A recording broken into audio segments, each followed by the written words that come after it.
Esta próxima charla será sobre biocombustibles y la dará Tamara Llano y Alberto Coz del Departamento de Química y Ingeniería de Recursos y Procesos. Y bueno, aquí han salido nuestros protagonistas, yo les dejo solos.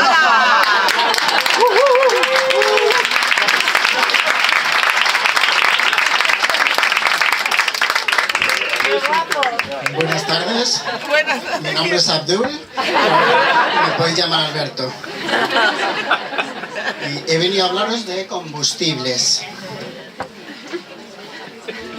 Combustible es cualquier material que en su oxidación violenta produce energía, ¿vale? Como podéis ver en la imagen.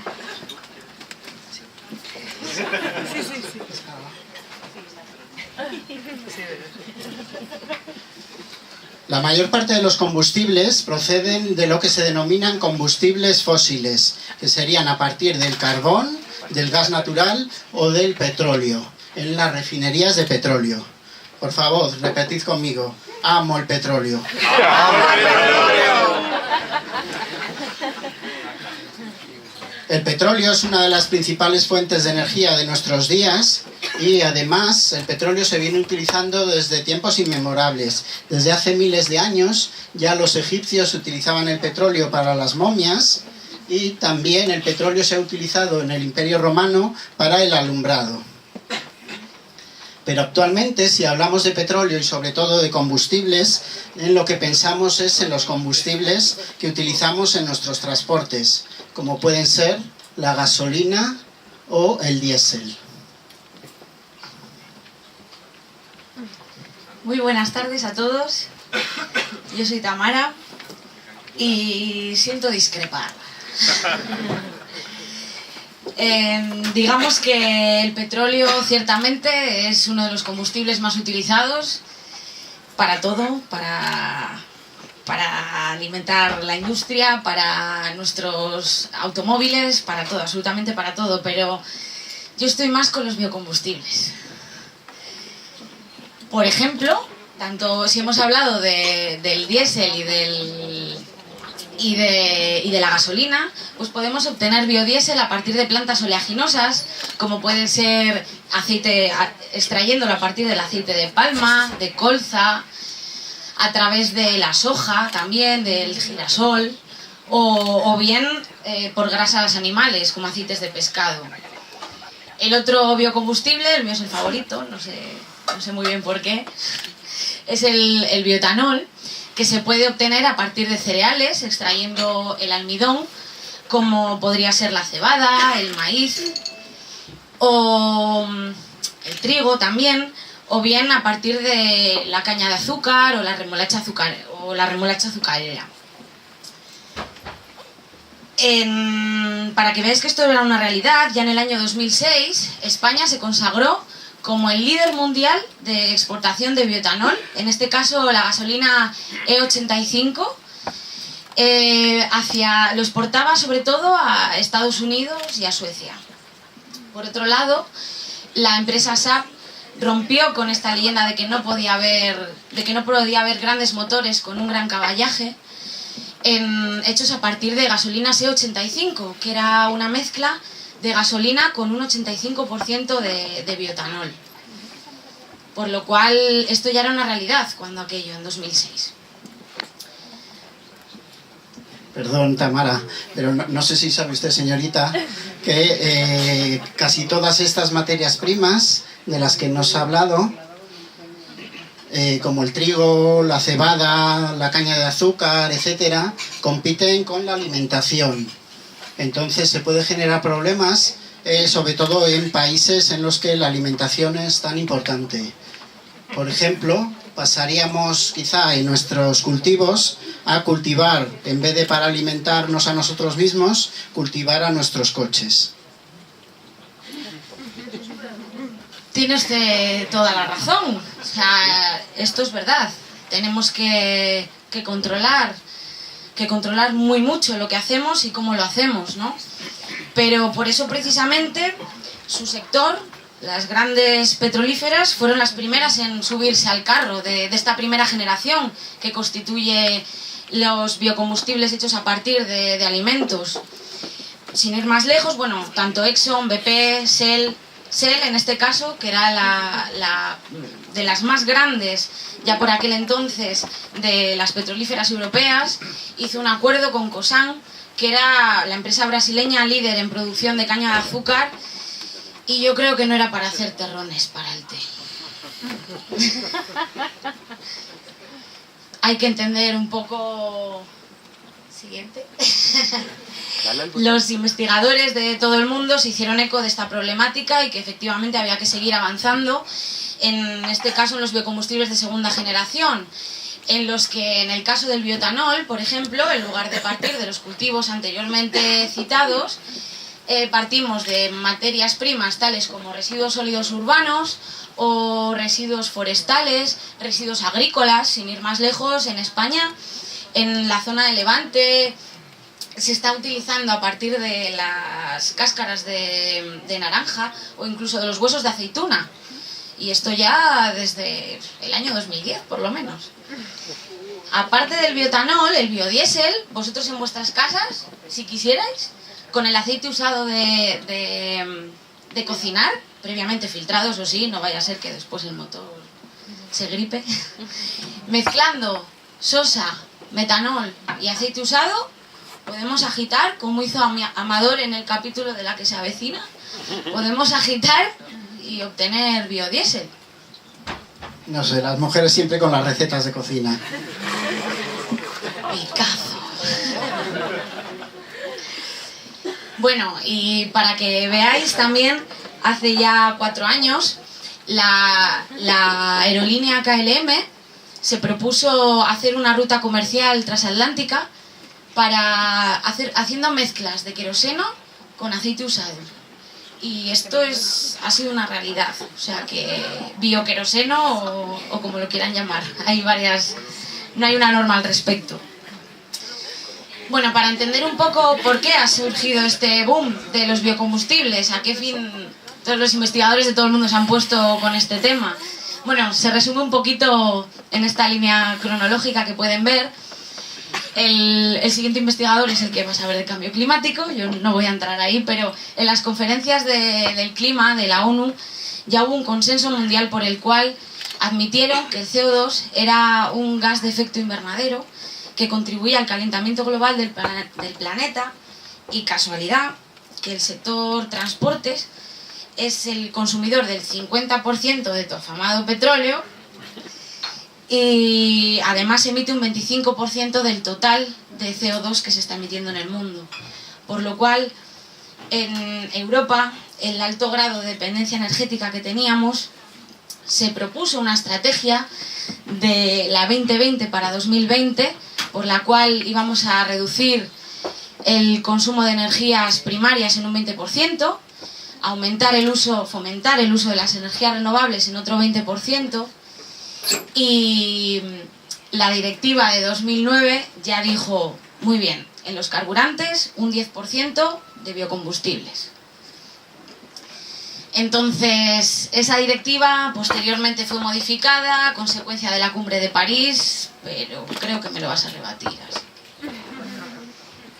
Pues sí, efectivamente, en la directiva 2015 lo que establece precisamente es un montón de exigencias para la fabricación de biocombustibles. Entonces, por ejemplo, en el caso de los gases de efecto invernadero, del calentamiento global, exige que todas las nuevas instalaciones que fabriquen biocombustibles tengan que tener al menos un 60% de reducción de gases de efecto invernadero para que puedan optar a las ayudas. Otra de las exigencias es la mayor restricción al uso de biocombustibles de primera generación, los que denominábamos que entraban en competencia con la alimentación. En la directiva de 2009 era de un máximo un 10% este tipo de combustibles, y ya en la directiva de 2015 se establece una restricción aún mayor, a un 7%. Y por último también entran una serie de regulaciones en la nueva directiva acerca de los usos de la agricultura, los diferentes usos y derechos de las plantaciones para estos fines. Entonces, en global, estas conclusiones lo que originan es que se necesita perdone que le diga, señorita Tamara, muchísima más eficacia en este tipo de combustibles.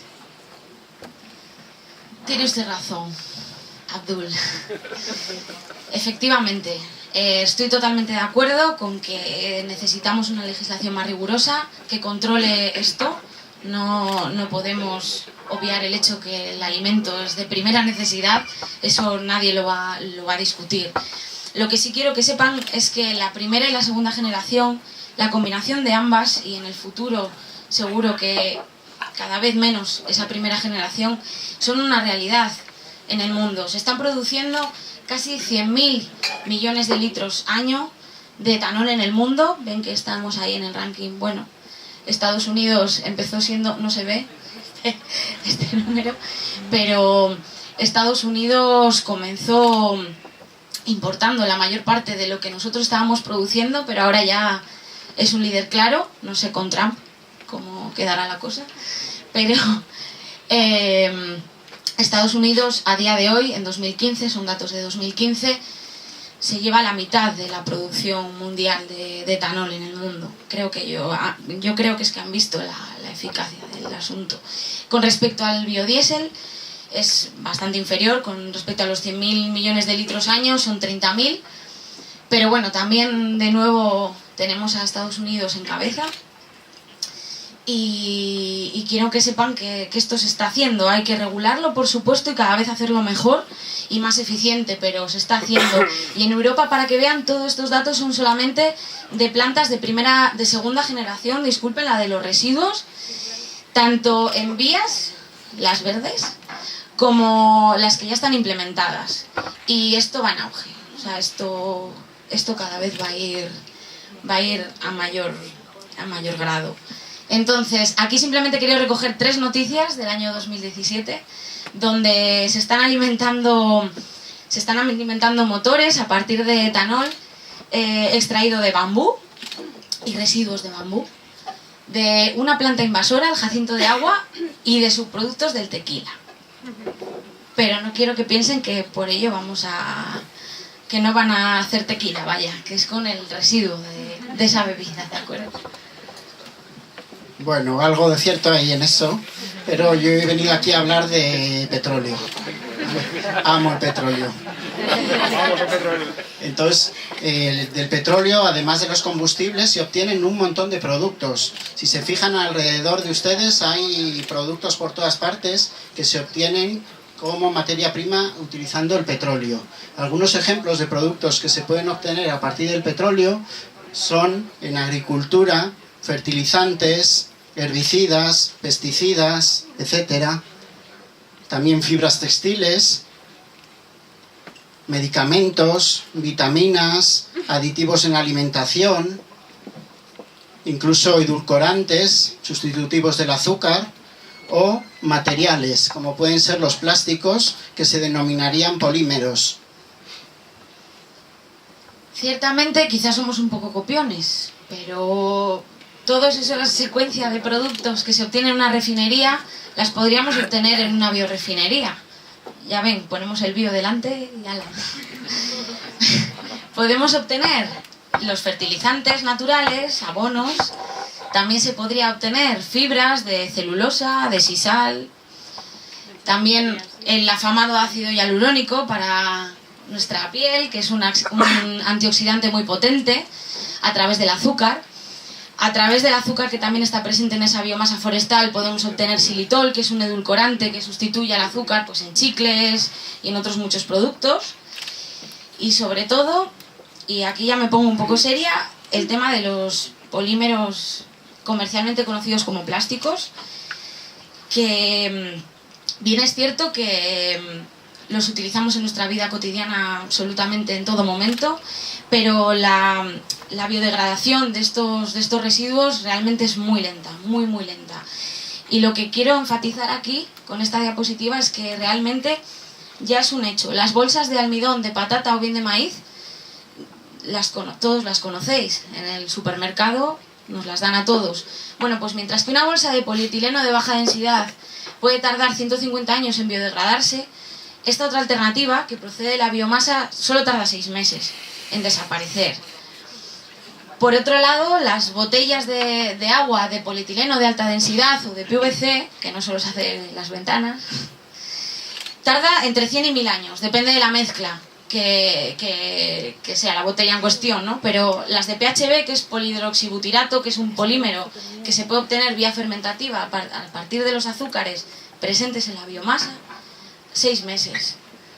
Por lo cual no es algo que podamos obviar. Y son un hecho, ya se han producido, estos son ejemplos de botellas de PHBs, y esta es otra bolsa de Jumbo que se está distribuyendo. Esta no es de almidón, es de una mezcla de ácido poliláctico y otro compuesto, no recuerdo. Y realmente también para envases alimentarios, bueno, la cantidad de envases que generamos en nuestra compra diaria, pues se puede hacer. Bueno, pero ya hay noticias recientes también de un estudio que ha participado el Instituto de Biotecnología de la Universidad de Cantabria, en el que ya se ve que también a partir de gusanos o larvas se pueden degradar los plásticos que se obtienen a partir del petróleo. Creo recordar que la profesora principal era Federica Bertuccini. No, y realmente es una iniciativa muy buena, la de nuestra investigadora de la Universidad de Cantabria, del IBBTEC. Realmente, como tenemos este problema, hay que buscar soluciones para poder degradar estos plásticos, pero permítanme decirle que es un parche. Si realmente somos capaces de producir un polímero que se pueda degradar y que valga perfectamente para todos los usos que les damos en alimentación y demás, realmente creo que los esfuerzos deberían ir encaminados en esa dirección. Bueno, pues me gustaría dar algo la razón a la señorita Tamara también, y recordarles que también muchas industria que se dedica al petróleo ahora está apostando también por este tipo de productos, por los biocombustibles, como puede ser el caso de Cepsa, o también por I+D hacia biocombustibles en el caso de Repsol. Y quería destacar esta noticia del año 2015, en el cual se decía que en el año 2050 las refinerías de petróleo ya dejarían de producir gasolina para el transporte. Efectivamente, el consenso entre todos, y todos remamos en la misma dirección con iniciativas como la de los gusanos, por supuesto, y sobre todo las administraciones públicas, los centros de investigación, las grandes empresas, todo el lobby que hay en torno al petróleo. Si todos admitimos que tenemos que modificar ese modelo de refinería convencional hacia una biorefinería más sostenible, creo que seguramente hagamos mucho mejor las cosas.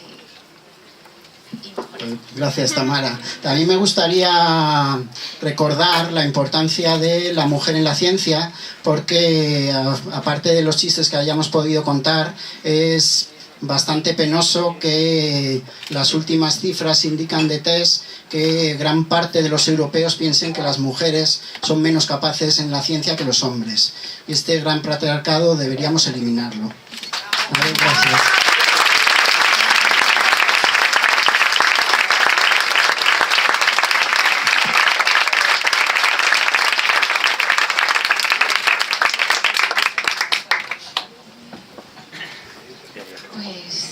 Si tenéis alguna duda.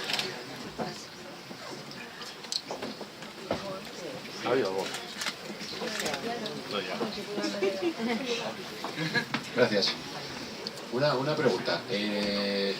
Cuantificando, en 1 kilómetro cuadrado de un campo de trigo, ¿cuántas barras de pan salen y cuántos litros de biodiesel salen? Para tener un poco el orden de magnitud. Pues ni idea. Gracias.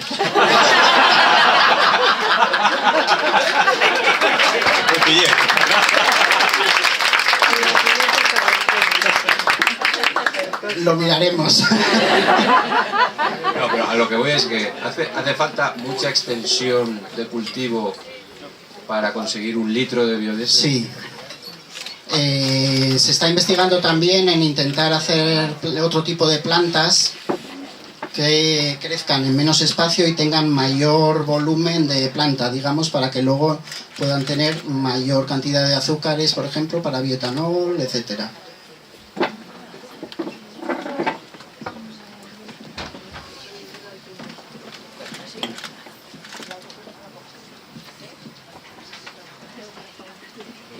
Por eso los residuos al final de segunda generación y demás son la apuesta principal. Y es donde deberíamos apostar en la I+D. Porque lo importante al final, en una refinería de petróleo llevamos años y años y años optimizando los procesos. Entonces el tipo de tecnología, sobre todo ingeniería química, como puede ser la destilación, igual es la principal operación química en la refinería de petróleo, ya está muy madura, muy optimizada y ya económicamente muy viable. Entonces eso se consigue a lo largo de años de investigación y eso es lo que se debería potenciar para intentar conseguir lo mismo en otro tipo de procesos de segunda generación. Es que a lo que voy es que hay países que han apostado por la soja, por ejemplo. No sé si con la soja se puede sacar... Claro, al final también depende de lo que cada país produzca, fundamentalmente. Y hay países como Paraguay que han apostado por la soja y lo que han hecho ha sido eliminar toda la cobertura forestal que tenían. Y entonces al final es... Claro, eso es un desequilibrio grande, sí, sí. Eso es lo que no debemos hacer. De ahí un poco lo de los usos del suelo, que marcó la última directiva de 2015, precisamente para controlar eso, que no se produzca la deforestación y se empiece a cultivar sin ton ni son. La soja para el biodiesel, en la primera versión que teníamos del mapa del mundo de la producción de biodiesel, era sobre todo en la zona asiática, yo creo, principalmente.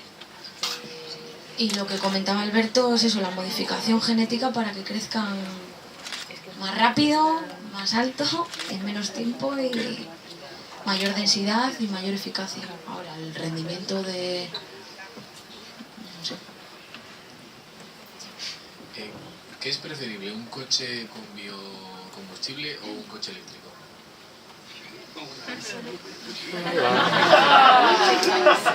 Depende. Esa electricidad realmente, ¿de dónde está viniendo?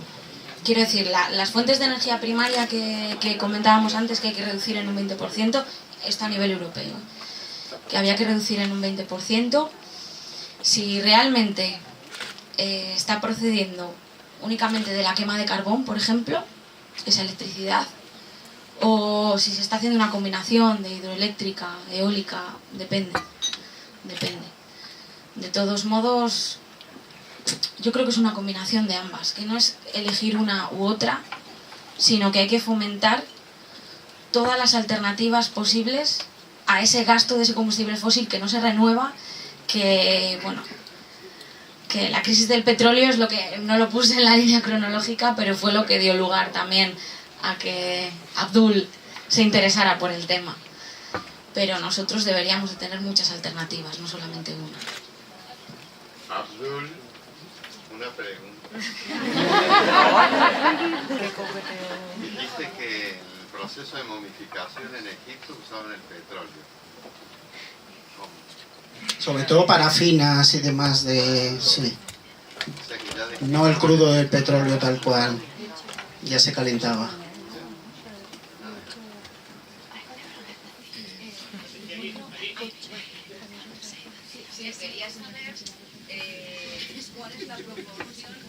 Quería saber cuál es la proporción de CO2 entre el petróleo y los biocombustibles. O sea, ¿hay mucha diferencia? Sí.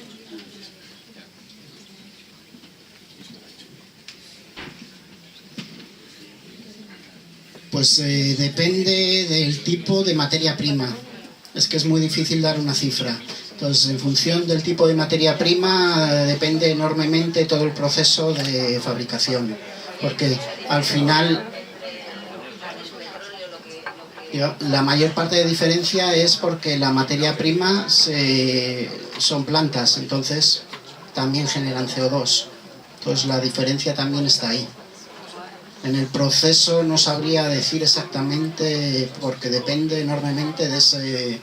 Pero en general, casi todo lo que químicamente procede de algo que ha sido más presión, más temperatura, más fuerte, digamos, es más contaminante, entre comillas, y también da más CO2 en sus procesos. Entonces, el petróleo, que procede más de ese tipo de reacciones, al final también eso tiene que influir en algo. ¿Los motores de los coches pueden usarlos sin problemas? Sí, sí. Pero hay algunos que pone biodiesel y lo pone tachado así. No, dependerá del fabricante, pero en general se pueden utilizar en casi todos ellos. Y luego depende también la proporción, en el caso por lo menos del etanol, porque es una mezcla gasolina y etanol. Habéis dicho que las botellas de plástico, de bioplásticos se degradaban a los 6 meses. O sea, tienes una botella de Coca-Cola 6 meses en la despensa, se degrada y se te...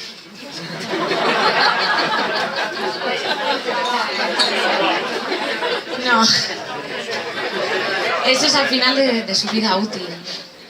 Cuando simplemente por acción y efecto de la lluvia, del sol, de las condiciones climatológicas, si tú lo dejas simplemente al aire libre, tiras una botella o la tiras al mar alegremente, eso es el tiempo que tardaría en desaparecer no en la despensa.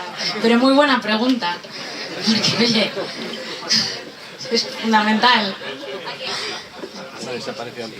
Con respecto a las botellas estas de PHB que habéis hablado, ¿hay alguna etiqueta que las identifique cuando tú vas al súper de manera que puedas diferenciarlas de las de PVC tradicional?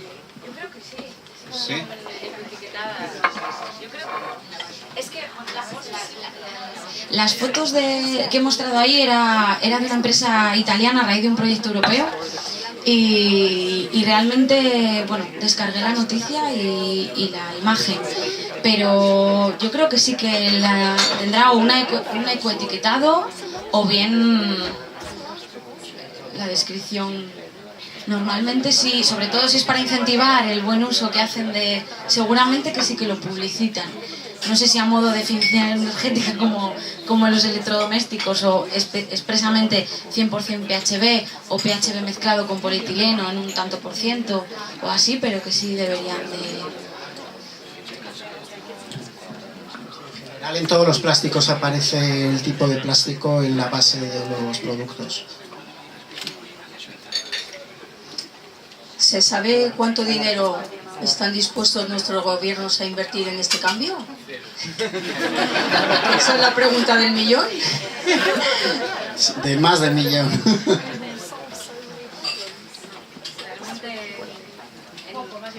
En el año 2006, es que bueno, quitamos muchas transparencias porque tampoco queríamos ser demasiado pesados ni extendernos mucho, pero cuando vi los datos, al final lo he tenido que decir en la presentación, porque es que cuando vi los datos de importación y exportación mundiales, las cifras de Estados Unidos, las cifras nuestras, cómo andábamos en aquel momento en tema de biocombustibles, lo que generábamos de bioetanol en España, que lo exportábamos a Suecia, que ahora Suecia y otros países nórdicos son lo más top en Europa en este tema, que nosotros ya habíamos hecho previamente, pues bueno, se me caía un poco el alma a los pies. Pasó un poco con las energías renovables, pues con la solar y la eólica, que bueno, pero eso por el tema de la crisis económica se contuvo.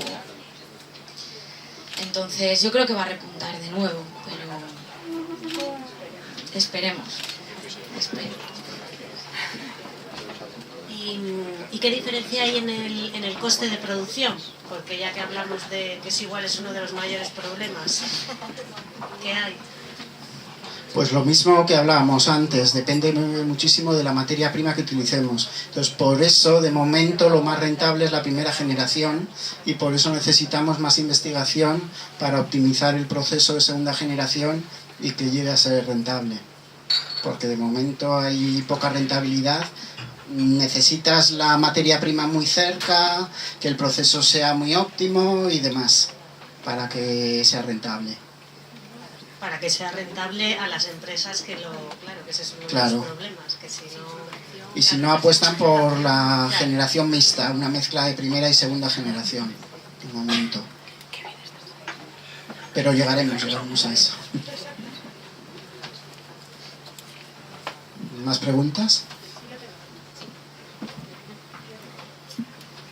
si los gusanitos estos que se comen, los plastiquitos, que hasta ahora solamente se comían los panales de abejas, ¿no?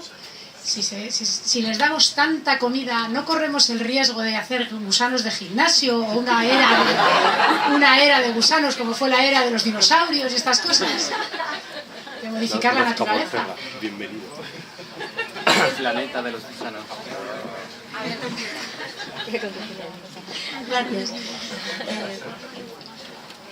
Con la modificación genética siempre hay que tener cuidado, pero realmente los investigadores que están en ello controlan perfectamente los parámetros que sean susceptibles de medición y control antes de al mundo, ¿no? Y probarán a una pequeña escala de laboratorio, luego un poco en campo, imagino, si no se pondrán gordísimos y nos comerán a todos.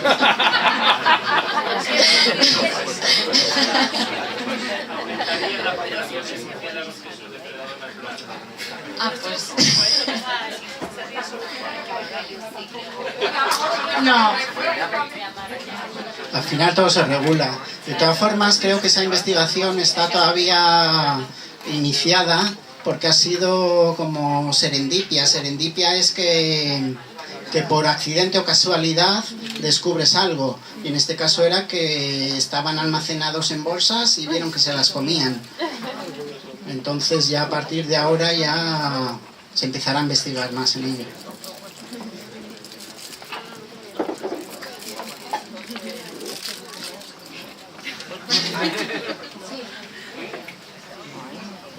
¿Tenemos otras alternativas a los combustibles, aparte de la energía solar y eólica? Porque biocombustible y ecología, ya sea combustibles fósiles o biocombustibles, está reñido con la ecología realmente. ¿Tenemos más alternativas? ¿Hay más estudios aparte de la energía solar y eólica? Sí. Por ejemplo, en la noticia del periódico del Mundo hablaba fundamentalmente de pilas de combustibles que también se pueden obtener a partir de biomasa, y también hablaba del hidrógeno. El hidrógeno puede ser el combustible del futuro también. Sí. El motor de agua también. Ya en la próxima exposición de Japón creo que va a funcionar casi todo el hidrógeno.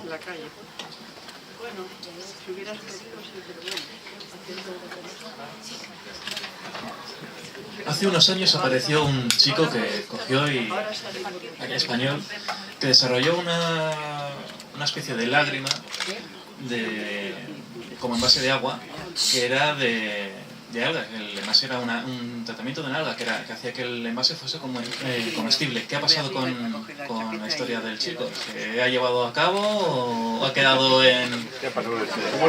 A partir de algas. Estaba hecho de algas y hizo una especie de botella, un envase similar al plástico, que además era comestible, que servía para conservar agua y no dejaba sabor. Pues lo desconozco yo también.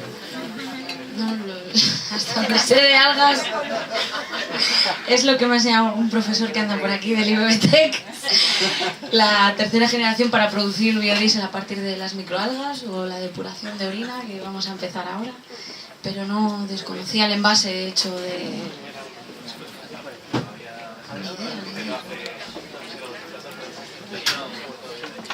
Pues buscaré al respecto.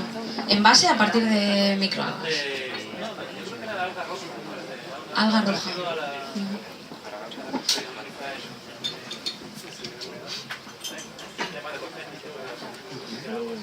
En general, al final es que casi todos los procesos biológicos por fermentación pueden llegar a obtener el PHB que nos hablaba Tamara, es por fermentación también de azúcares y demás. Pues se puede utilizar un montón de organismos biológicos.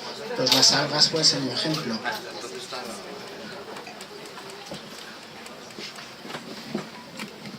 Bueno, muchas gracias. Un fuerte aplauso, por favor.